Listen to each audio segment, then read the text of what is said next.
line today. We've got Pastor Broden, the Fair Park Church down in Dallas, Texas. Dr. Broden, are you there? I'm here. Good morning to you. Good morning to you as well. Good to have you on the broadcast today, and good to share with you. We haven't shared since our trip down to Washington, going back a year or so ago, with Star Parker. Exactly. That was a very informative meeting. We had a chance to review some of the challenges that are facing us with Sharia law and Islamic terrorism in America, and how it's been ingrained in our government and how they've infiltrated just about every aspect of our culture and society. You gave a prophecy at that meeting. There was about 25 pastors there from all over America. And you gave a prophecy, and we all looked at you and laughed at you. You know that? I do remember that. Yes. we didn't believe you. We thought you had lost off your rocker. You know that? I'm teased like that often, but so was Elijah when he stood before Ahab and Jezebel and said, "As the Lord live and as I stand before him, no rain." Yeah. And the reason why I've got you on today, because the things that you have said are becoming eminently true and inescapably true.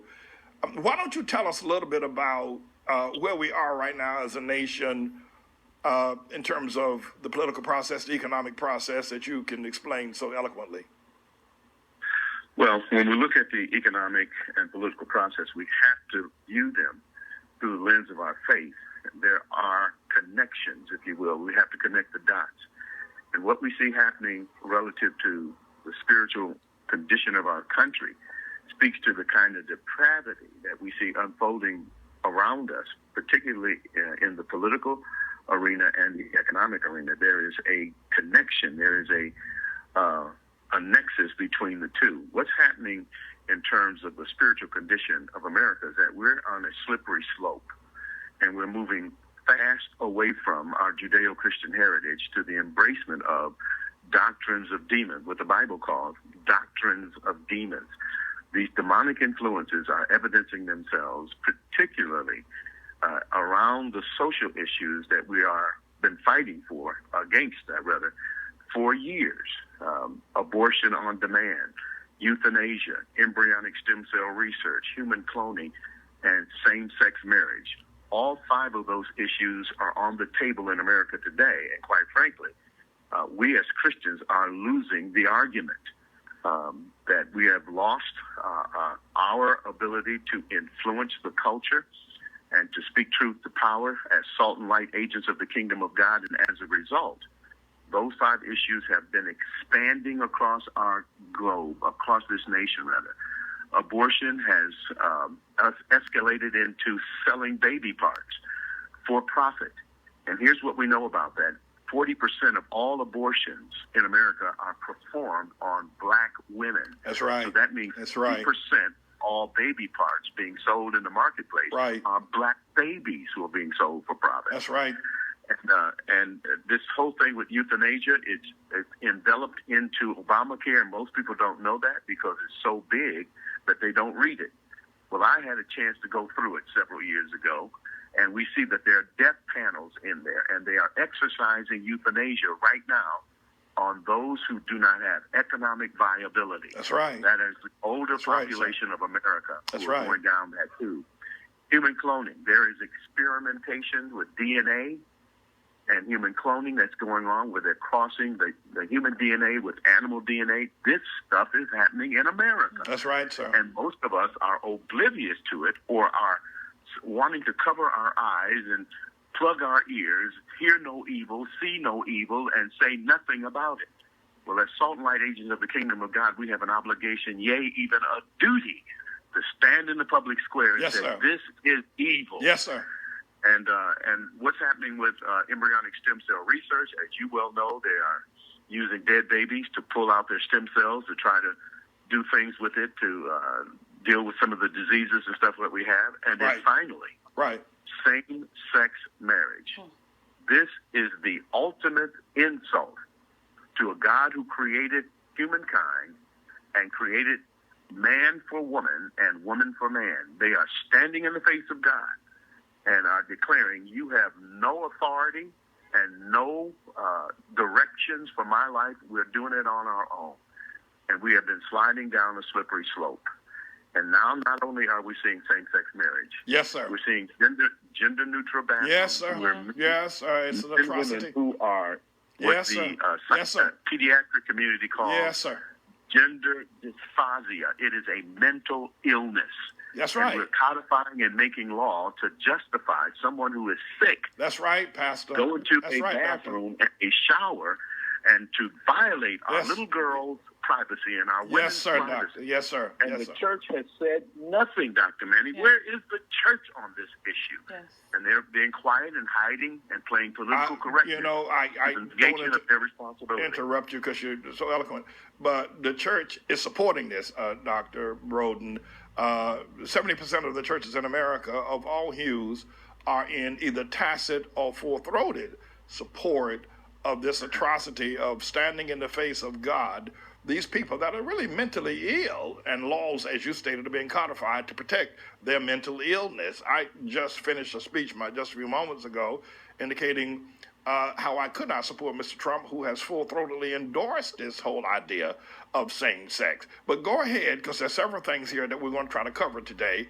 Okay, and then as you well know, and I mentioned to you yesterday, that what happened in Canada is an indicator of just how depraved we have come in Western civilization.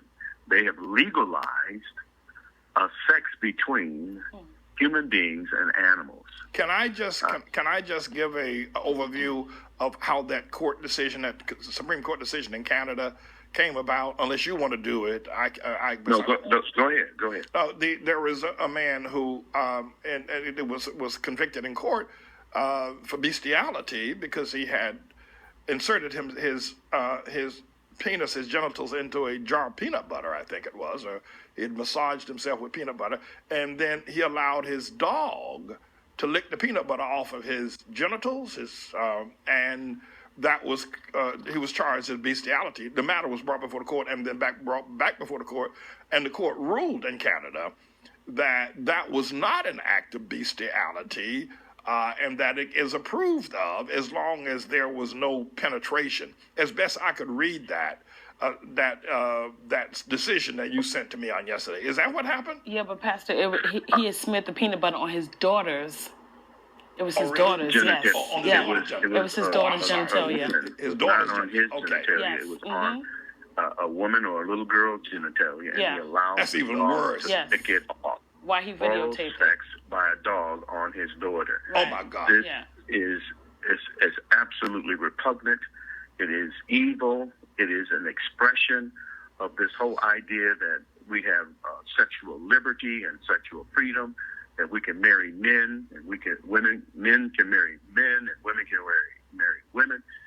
It's going down a slippery slope, and it's evil, and unfortunately, the church is saying nothing. Here's what I've come to recognize, and particularly, Dr. Manning, as I've observed what took place in Indiana, Arkansas, and what they're attempting to do in North Carolina.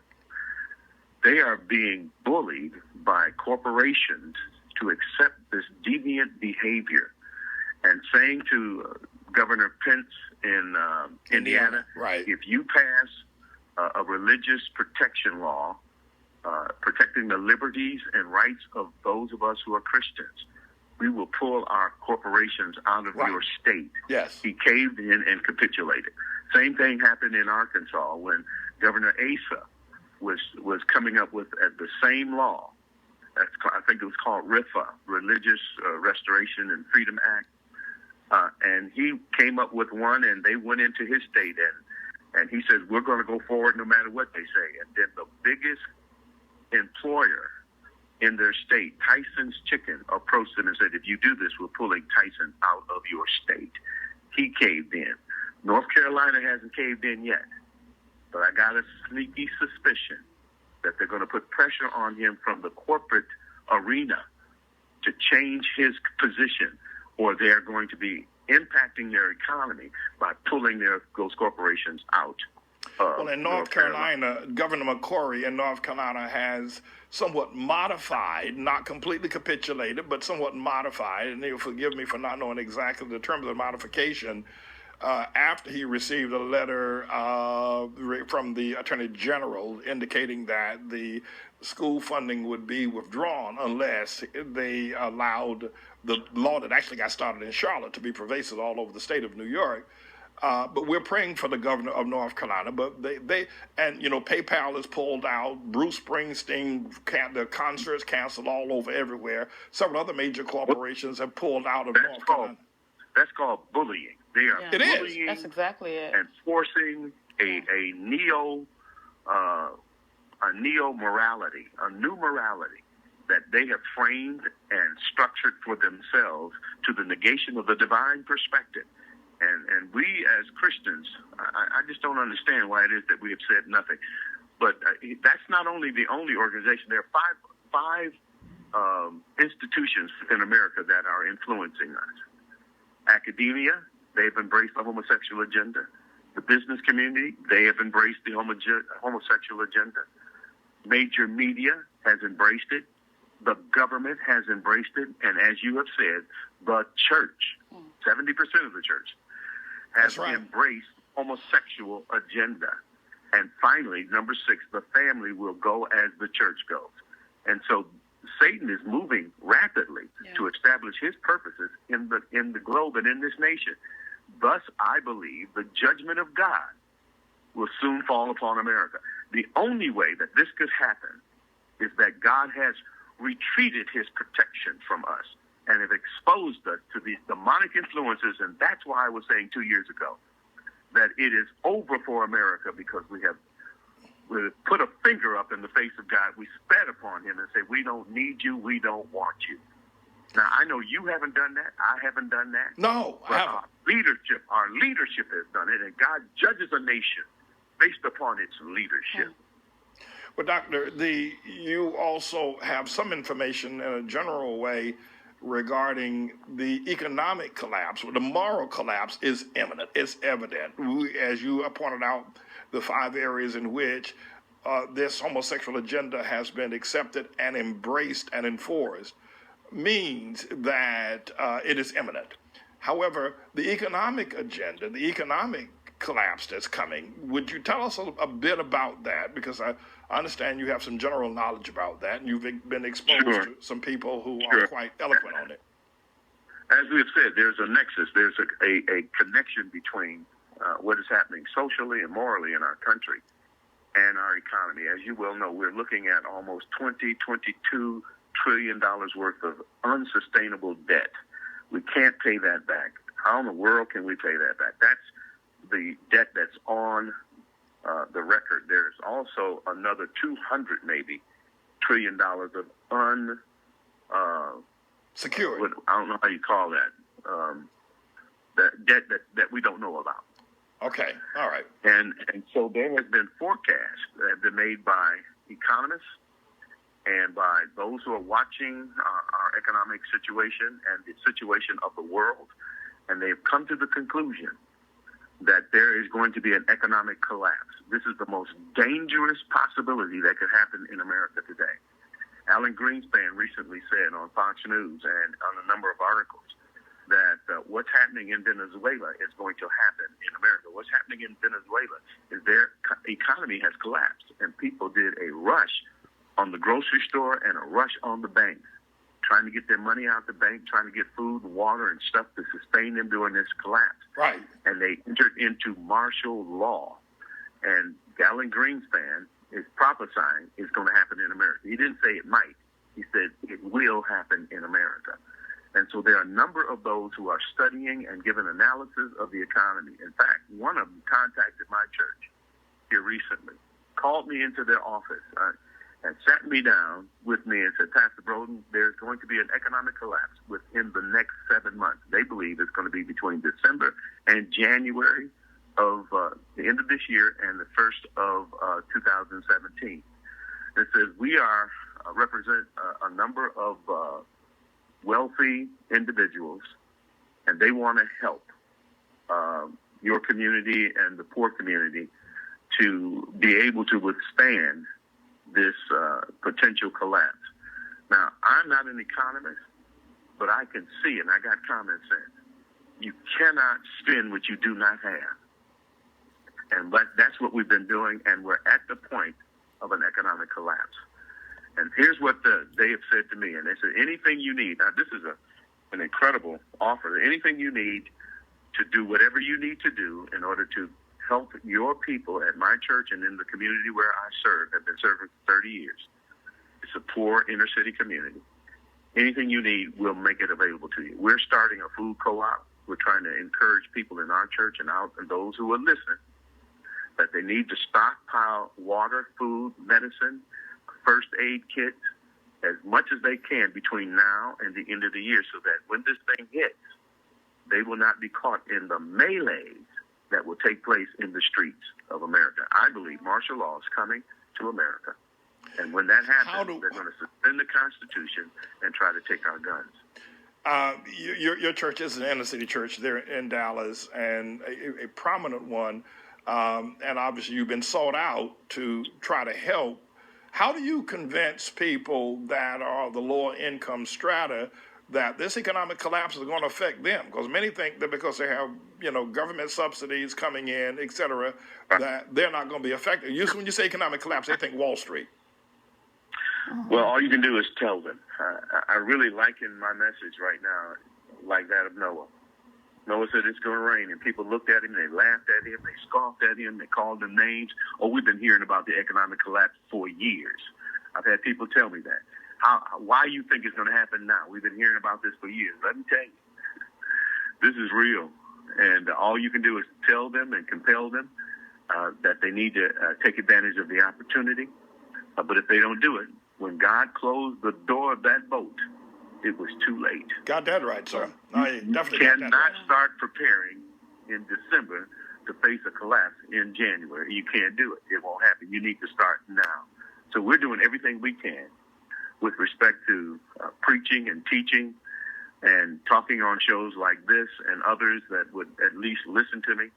I do have some notoriety and some credibility with some of the radio talk shows around. That is correct. You have a lot of credibility with Americans. I think that most people know who you are. You have been recognized across, if you will, conservative America and also anti-conservative America, and to some degree, I'm not sure about recognize that you may come from the African American hue by the distinction of your voice.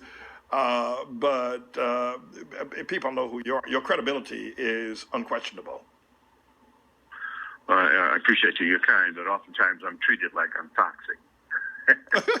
Well, that happens. That's a part of it. That comes with the. That's part of it. Yeah, you know that. You can't have one without the other. I hope you have to know that. You see.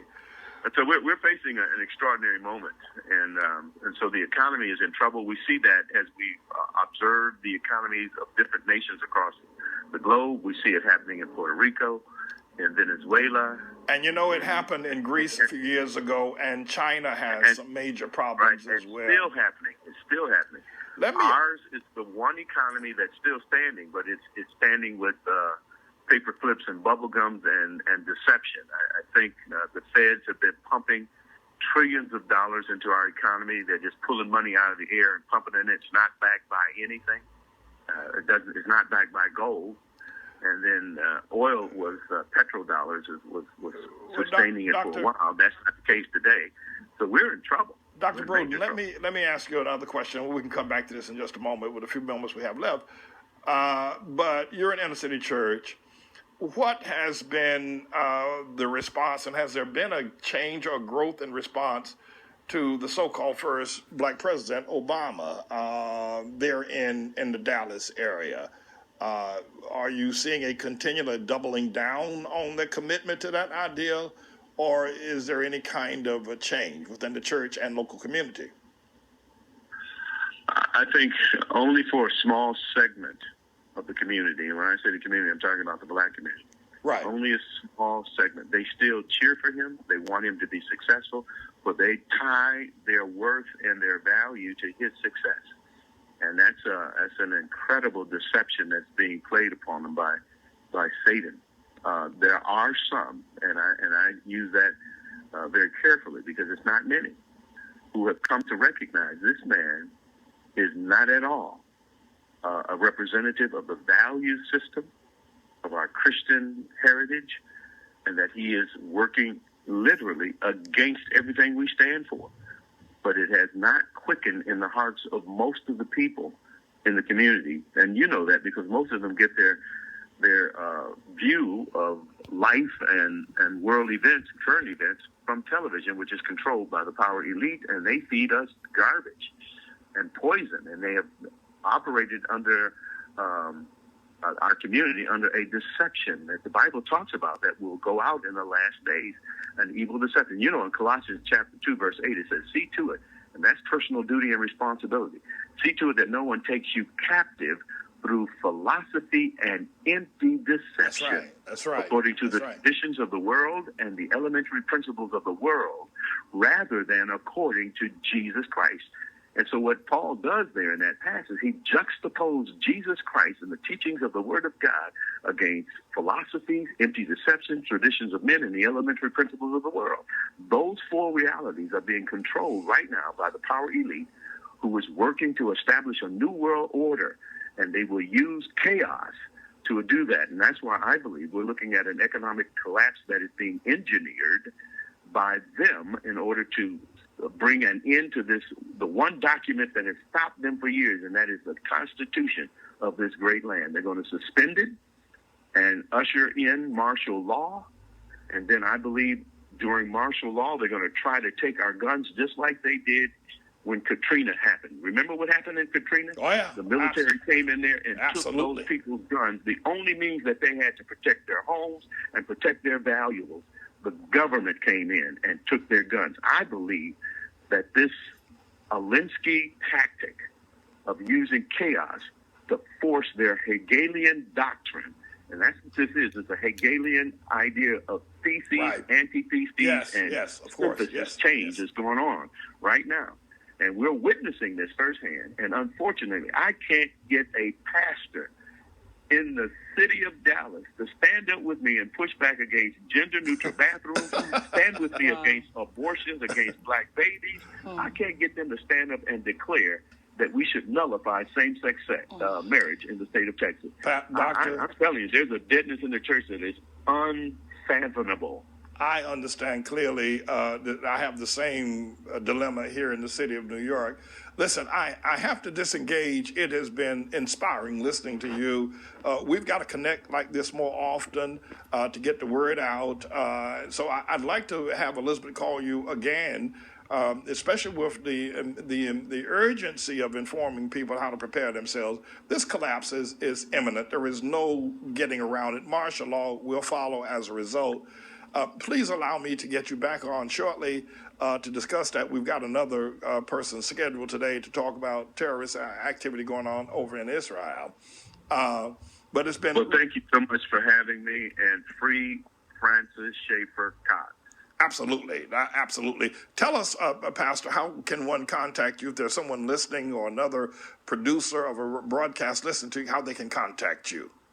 Well, they certainly can visit my website at www.protectlifeandmarriagetexas.org, to protectlifeandmarriagetexas.org, or not Texas, excuse me, that's www.protectlifeandmarriagetx.org, tx.org. Okay. And once you get to that website, you'll see that I have my email there, and you can write me an email right from the website, and we would be glad to answer any questions that anyone has. Thank you so very much, Doctor. Thank you so very, very much. God bless you for sharing with us today and enlightening us. We will be talking more in the days to come.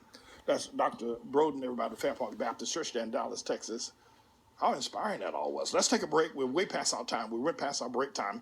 Let's see if we can reorganize ourselves, and we'll be right back with more of the Manning Report.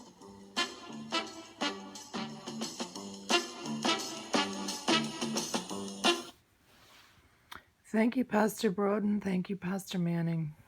Let's hope people are listening.